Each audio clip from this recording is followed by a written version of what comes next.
Hello everyone, and welcome to another episode of Harebrained Games. Today we're going to take a look at a brand new game that's come out from Plaid Hat Games called Forgotten Waters. It is a 3 to 7 player game. It is a narrative storytelling game in the Crossroads series. By that I mean players will take on the role of a pirate and will adventure across the high seas with epic adventures in a storytelling format. What does that mean? Well, let's take a look. Okay, we're going to take a look at Forgotten Waters.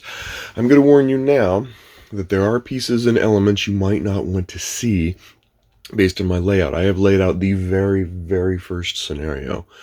And so while it doesn't give a whole lot away, if you do want to get a pure, unadulterated virgin voyage yourself and not know anything, then skip ahead to my final thoughts. So you get this box. You get this surprisingly terse manual, surprisingly. Then you're going to get a book. Now this book is really the heart of the layout. It's not what drives the game, but it is what contextualizes the game. There is page after page after page after page of different locations. And all those locations might have different things that you're going to do when you get there. This is, for all intents and purposes, the tactical map of choices in this game. So you can see, I can give it away, like the port, for example, open water, etc., etc. We're going to close that up now. Then you're going to get a nice batch of it. You got treasure cards, story cards. These are reroll tokens. These are these are bananas, misfortune tokens, and then these are constellation tokens. So those will be explained later. Then you have your pirates. Now the game is 3 to 7 players, so each player can have one of these standees. They all have their own special cards, and all the cards really do is just say none of them are different. They're just, you can store up to 4 treasures, and if you get more, then you can convert treasure into supplies, but you can only have 4. This is for one of the tracks on your ship, and each one gets a special 12-sided die. So I've set it up personally for a 4-player game. I set it up for a single-player game, but they recommend using 4 players, which is fine. And then the addition of it, and these are treasures. For example, this is probably my absolute favorite card to start with ever. Once again, spoiler alert: forgotten waterproof boots, ugly but functional, just like you. And it gives you a couple permanent bonuses.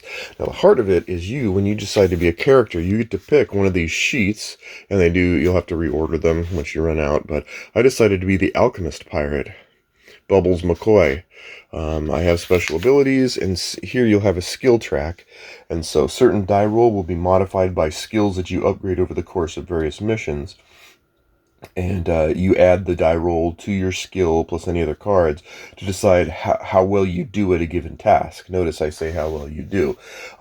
Some of many of these are not pass or fail. They're succeed by how much, succeed by less how much, and then there's, of course, abysmal failure. You're a pirate after all.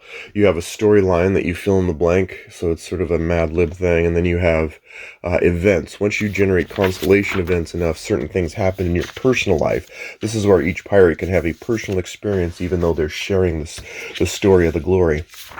Don't want to give too much away. As you play the game, there will be times when you will be informed to fill in these dots, and once you get to these exclamation points, that's when you get a token. And at certain points in the game, it'll say, "Okay, everybody, resolve your tokens." It's kind of like an Easter egg hunt without the suspense, and so you'll want to fill it out. How many of these question mark items you can fill out determines how well you do personally at the end, with endings that can be sad to decent to, "Oh, you are truly the sparrow."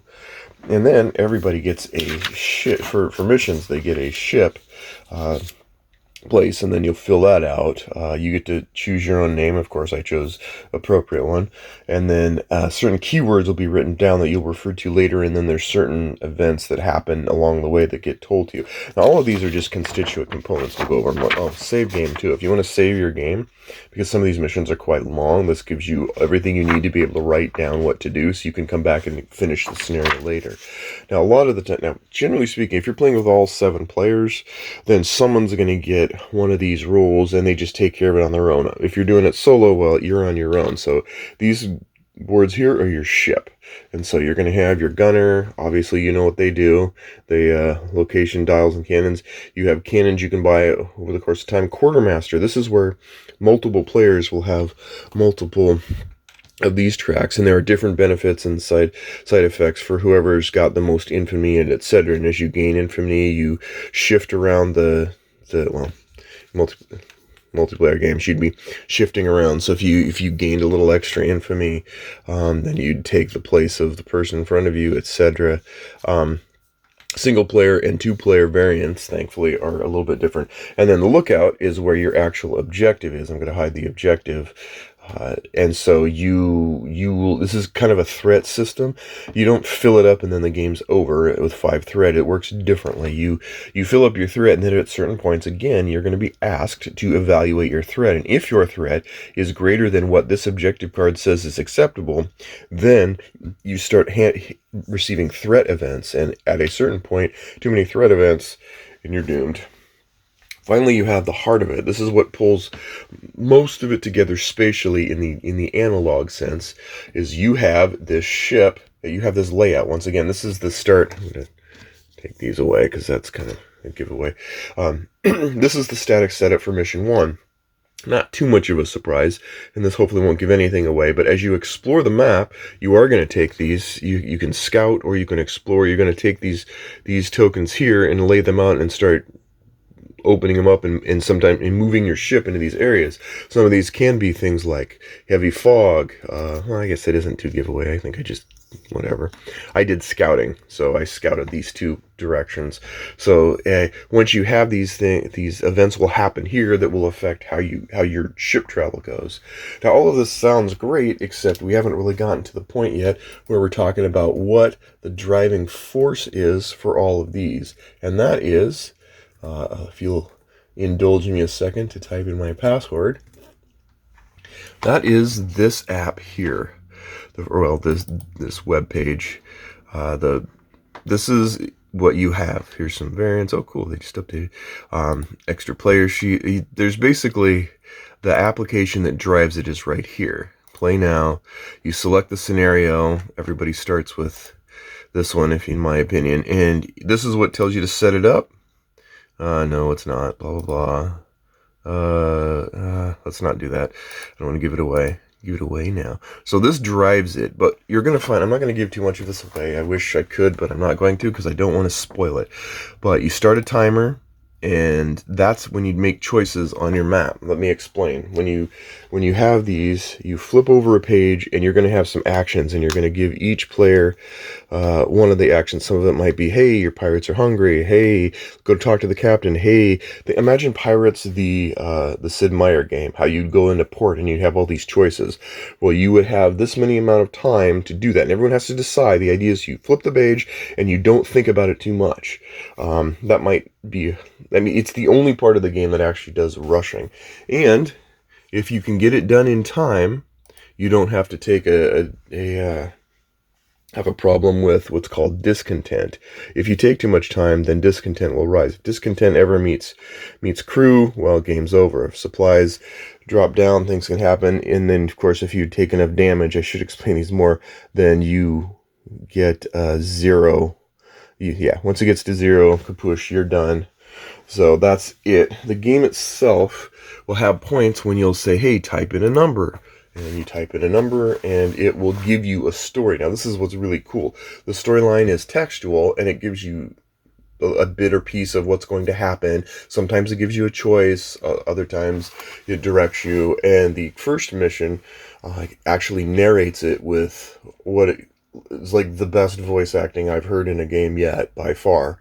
I mean, by far. Maybe Mansions of Madness app comes close, but note also you can download this, so you don't have to be connected to the internet unless you want the voice all the time. They've made it very, very intelligent to have this application, but not have to deal with the fears like, for example, Detective, the modern board game, which through the website goes down constantly, or they move it constantly, or whatever. In this case, you can download it right onto your desktop, and then you could play it, and you don't have to worry about it. They've also committed that if anything should ever happen, they will absolutely give away the source code for this application, because they definitely don't want anyone to feel that they're going to get hamstrung by having a game that's driven by an app. But boy, the possibilities and the potential are greatly realized here. That's about it. I'm not going to do a playthrough unless someone really, really, really wants me to.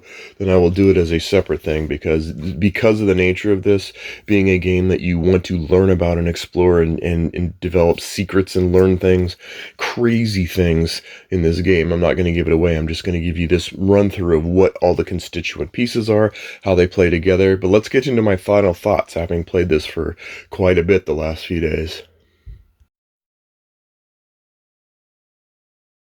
Okay, we're back with Forgotten Waters. What do I think of Forgotten Waters? As always, let's go over the cons first. The game is finite in that the first time through is probably the best time through, but it's not so limited that you can't still play it again and enjoy the game. Sans that first time newness, you'll do just fine. The game is, and this is not a con in any way, a whimsy, fantastic pirates kind of feel in the vein of Pirates of the Caribbean. So if you're looking for serious black sails, kind of gruesome, macabre, this won't be it. There is a timer element, a very small timer element involved, but it is fairly pivotal in during the play, as you saw, where I kind of simulated that. Some people might not like that. I would counter that by saying it's a very slight element of the game all told. It's it might provide anguish the first time you're trying to visit a page. After subsequent pages, you're kind of probably know a little bit enough to be able to strategize and go faster. I don't know. I felt that the timer was kind of a tad artificial-ish, but I get why it's there. But honestly, the timer is generous enough that you're not going to feel robbed by, it's not going to be like Wario micro games or the gut wrenching time to game portion of XCOM. So that's it. Let's get into the pros. This game, on a situational scale, evokes memories of Pirates the computer game, and that is a very good thing. It really does. It does it better than any game I've yet seen done in a pirate setting. On a tactical scale, this large, let's look at the entire Pirates of the Caribbean stuff, that's left to other games. This is unabashedly a narration-driven endeavor, so it doesn't even try to compete in that regard. The app that supports it is the most polished and sensible one I've seen yet. It tells you what you need, when you need it, and nothing more. The voice acting is as professional as I've seen yet. It's not campy dramatic. It just really invokes exactly the right tone for the characters that are being discussed. I really hope that they can finish and do the voice acting for all of them. I know that costs money, but man, it really, really helps with the immersion factor. The app is downloadable. You can play it on the website or on from web page. It's a web app. And the designers have pledged to release the source code if needed, if something ever goes awry, to help allay concerns people have. And you can also download it. You can download it as a web app so that you can just have it on your computer and not have internet access. They've even thought about finding ways to just put out papers, just the paper version of it, although that would be very cumbersome. But, they're doing their best to try to be facilitative to people of all different opining about whether apps are good or not. This is in stark contrast to, say, another game, Detective, the modern crime series, which was will go down all the time. It will go down without notice. They'll move the servers. It'll be spotty. It'll be in the middle of something and it'll go down. It might have gotten more stable since then, but this was a counter game. This was a game that almost made me actually believe that apps were, that would have to be done in a different way to really be okay long term. So Detective was the counter pattern, the wrong way to do it. This is the right way to do it. If Detective Modern Crime was the fuel that anti-appers needed, well, this app is the serum that can set them free. At least it did for me. There is a subtle semi-co-op, which I like when you're helping everyone out, but you're also kind of having your own hidden motivation, your own personal investment. Well, it's well in the form of the sort of constellation patterns that help you craft how great of a story you personally are going to have while everyone's on this ship together. It's not so confrontational that it winds up being distracting or requiring supporting diametric opposition in your allegiances. For example, Archipelago was an example of something. We have this semi-co-op nature, and you're like, someone could really mess it up for everyone else. Not so much here. I love that there aren't binary choices, that your choices and your die rolls are spread out with different levels of success in a lot of the choices you do. Instead of just like, okay, well, roll a dice. If you succeed, you get to do this. If not, you have failed.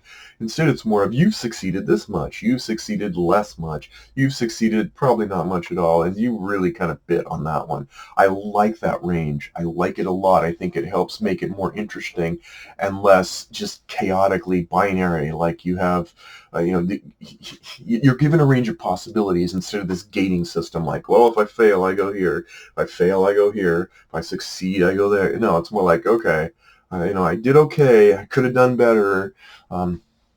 I hate that sort of like thing in, for example, Pathfinder, the card game series, which was otherwise a fantastic experience, except for just about everything about it.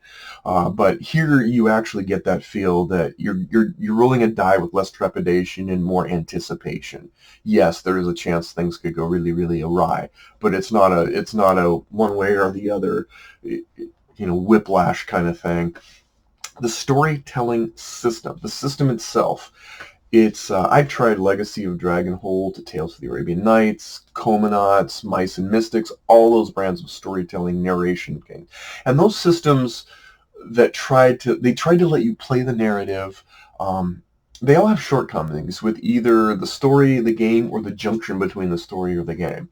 They seem to tend towards extremes. There's the extremes where you have the story that goes ever on, and you have this bit part with nominal influence.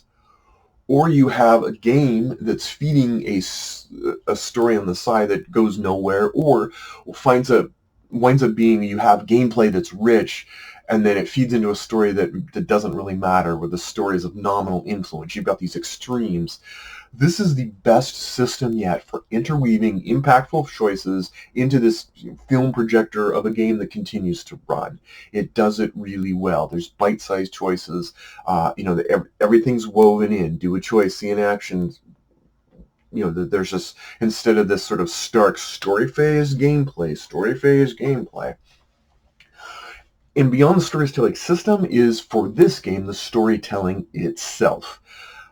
I liken it to like Gloomhaven, which was this hundreds of hours of gameplay kind of game. We all know Gloomhaven, the big brick box. And it had really good story in a lot of places, I thought. I thought it was really well developed, very clever, not rote, run-of-the-mill, Disney-esque. But it had really long spans between pieces. Like you would get the briefing. This is what your mission's going to be. Then you do all the setup. You go through this mission where you really kind of have the story off to the side except for certain pivot points. And then you'd finish, and then you would get the rest of the story or something that branches in or something that gives you another choices. That's great, except there's such a long span between the story pieces and all of the work you're putting into it, which is fine for Gloomhaven. It's a long saga. Here, they do a really good job of compacting this all so that the story and the player actions you take go hand in hand, where one is never too far away from the other. And that's nice, particularly for the lighthearted nature of the game. In fact, even as I'm like telling you this, I'm thinking back to dialogue pieces, in my mind that's just cracking me up, but I don't want to give it away. These are long, involved, never dull stories. So I win or lose on these scenarios, I always felt good, and I always felt like I got my money's worth, especially given the pretty generous price point. So, final thoughts on this game. I am a sucker for pirate games. Anyone who's been on this channel long enough knows I love pirate games, and I'm always looking for the grail of pirate games, the closest of which has been Merchants and Marauders thus far. And I played Merchants, Marauders, Black Fleet, Pirates Cove, Pirates of the Old Republic, Pirates of the Republic, yeah, Burning Seas, Maracaibo, Skulltails, Blackbeard. It goes on and on. And I would say that Forgotten Waters is probably the 10-star prototype that I will build the story portion for my Grail pirate game someday when I do my own design. It is that good. Now, this is the part where you go, well, is it better than Merchants and Marauders? Merchants and Marauders is still the king of all pirate games for me, for its scope and for its ambition. Now, normally this is the part where I say, but this game is a good second place, or this game is fifth or sixth. But I'm going to go out on a limb and say that that Forgotten Waters actually sits next to Merchants and Marauders, because it might not be the best pirate game I've always wanted, but it's definitely the best pirate story that I've ever sought. It is really good, and I want more. The big value of apps is being able to have more stories generated, more stuff going on. I would gladly, unlike Journeys in Middle-earth, which I felt was subdued and elongated for more than, and not that great a story, this is huge. This is a vast improvement in storytelling. I want more episodes. I want more missions. I will gladly pay for them. I think that they've done a great job, and I think there's enough material there. I'd love to see this go on and on. The story system itself is a generational leap beyond the methods and systems of the past. It entwines story with choices, and instead of being discrete elements, it's great. Matter of fact, I would love it if the company did started work on, say, Forgotten Galaxies, because I think that would be an awesome thing too. Now, in closing, one of the telltale signs of greatness in a game, or anything for me, is that when you get a demonstrable sadness at something's conclusion. Sometimes that's a book or a book series, say The Expanse, when I read all the current books, a movie trilogy, Lord of the Rings, etc. Because you don't want it to end, and you enjoyed it and invested emotionally in it well beyond anything you've experienced with its peers. Forgotten Waters is that kind of game for me. When I finished the game, I felt that I'd experienced something that will obsolete the storytelling games that I had played before it, all of which were good, but none of which actually leaped that gap to greatness by fusing together story, choices, and adventure components into a superlative embodiment of excellence. So if I was a betting man, I would bet $50 right now that I really, really like this game. That's it for today. I recommend it. Forgotten Waters. See the waters, be the waters. All right, take care, and we'll see you next time on Harebrained Games.